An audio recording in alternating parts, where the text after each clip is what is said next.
So we're talking this week about Psalm 121, the playlist, if you will, of 15 Psalms called the Psalms of Ascent that the Israelites would sing to God and to one another as they traveled up the mountain to Jerusalem.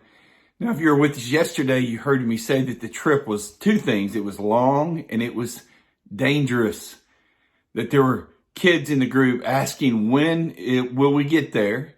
There were parents that were worried about slipping on the rocks and the holes along the way and twisting an ankle or hurting a foot. So they began by singing, "Where does my help come from? I look to the hills. My help comes from the Lord," and we are assured of God's help.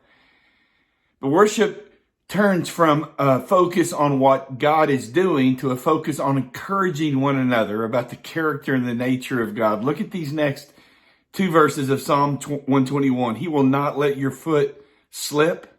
He who watches over you will not slumber. Indeed, he who watches over Israel will neither slumber nor sleep.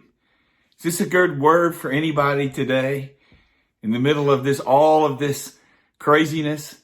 Is that God is not asleep, that he is not panicked by a pandemic, but that he is vigilant. He is watching over us. Well, what in the world is God doing? Romans 8 tells us clearly that God is at work to bring something good out of a bad situation. So do you find yourself wondering when this is going to be over? Do you find yourself being filled with fear about the uncertainty of your future?